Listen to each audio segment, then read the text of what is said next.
with you the story of Kayla and Minco.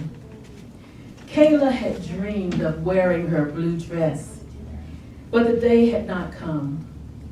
It was beautiful. It was blue, a light blue, powder blue, silk with a beautiful floral border.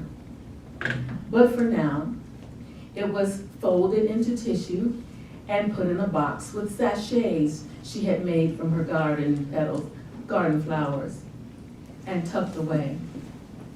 These days, Kayla spent a lot of time in her room.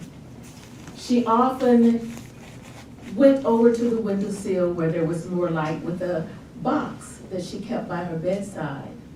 And as she fondled through, looked through these items, she would think about her life. She noticed that many times when she would go to the window, a beautiful blackbird would come and sit on the other side of the window on the windowsill. She admired its beautiful plume, raven colored, that shone in the sun. Time after time, when Kayla would go over to the window, the bird would be there, looking at her intently. One day, the bird, she noticed, started to tap at the window. Tap, tap, tap, tap. Softly, but insistently. She opened the window, and the bird came a little closer and just sat there and watched her with a tilt of its head, very intently. Every now and then it would chirp or sing. Every day when Kayla would come to the window, it seemed that the bird would come. And there were a couple of days when she would get to the window first and she would open it. She had decided to call the bird Minco. And she would hold out her hand and she would say, "Minco, Minco, come and sit with me." And immediately, Minco would come and sit on the windowsill with her. Kayla was sad these days, but something about Minco coming made her feel better. She felt like he understood. He couldn't talk, of course, but she sensed his question, and she began to tell him her story. Kayla had met the love of her life. They met at a community event and were immediately drawn to each other. He was tall and beautiful inside and out. He was a man of strong faith, and Kayla felt secure with him, and she felt safe. And they fell in love immediately, and she knew that he loved her very, very much. That was all she could tell Minco that day.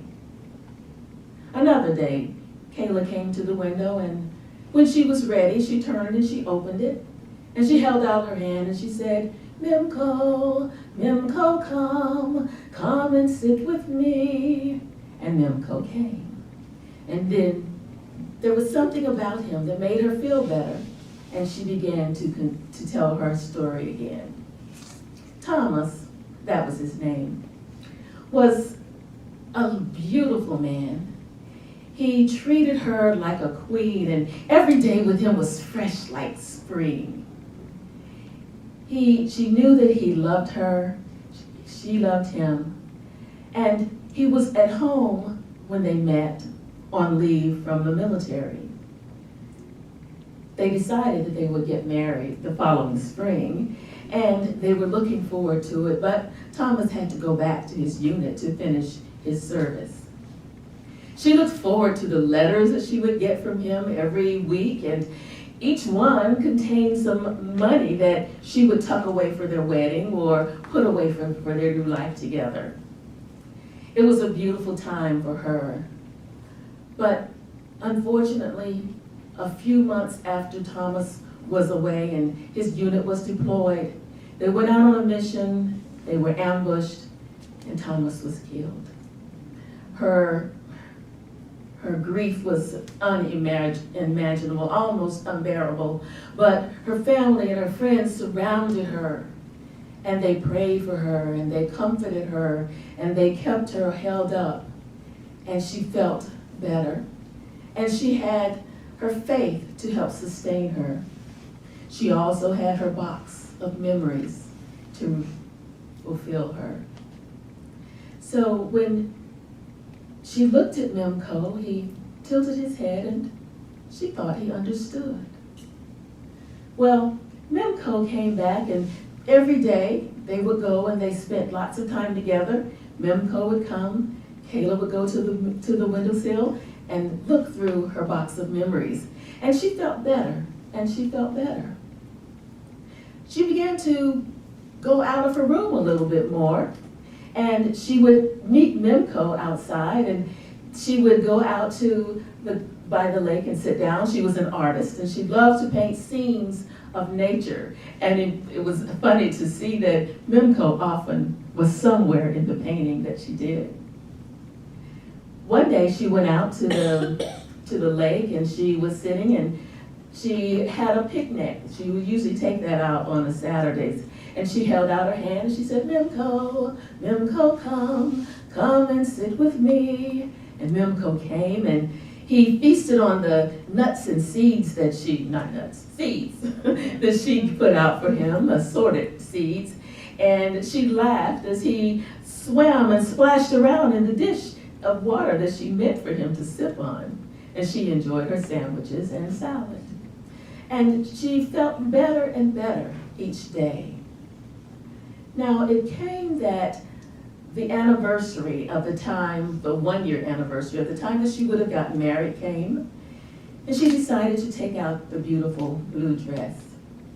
She opened up the tissues, she looked at it, and she ran her hands over the delicate stitches that her mother had so lovingly sewn. And she ran her hand around the flowered border. She decided to slip it on. And she thought about what it would have felt like to walk into her church and marry the love of her life. But suddenly, Minco came to the window, and he was acting unusually this day. He would come to the window, he'd tap on it, and then he'd fly away. And he'd come back and he'd tap on it, and he'd fly away. Did he want her to follow him? So she went downstairs and she went out into the sun. She was glad Minco had beckoned her out that day because it was the most beautiful day she had ever seen.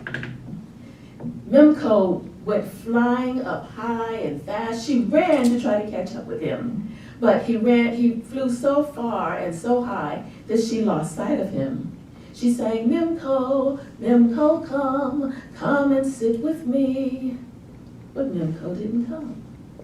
So she sat down on a rock by the water's edge.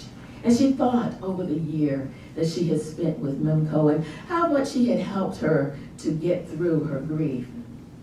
I think Minco has become my best friend. And she looked high up in the sky again, and she shielded her eyes from the sun, and she still couldn't see Minco anywhere. She looked down the road and she saw a figure approaching her. He was tall and muscular, and his skin was ebony, and he walked like a prince walking on native soil. He carried an intricate walking stick, and as he got closer, she felt like he looked familiar.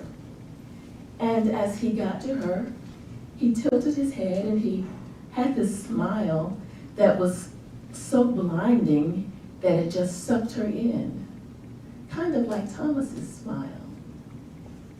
As he got close to her, he smiled even broader, and he reached out his hand to her, and she took it. Words seemed unnecessary between them. They formed a spiritual bond. It seemed that she knew everything about him, and he knew everything about her. He took his walking stick and he drew a big circle all around the two of them. He took both of her hands in his and he held them up to the heavens, and she felt like she was seeing black feathers flying all around. But as he held their arms up to heaven, he sprouted these raven-colored wings, majestic. And as he put his arm around her waist, she sprouted wings too. And up they flew, up, up, high, high into the sky, high, going into their new life, bathed in the radiance of their love. Oh, wow.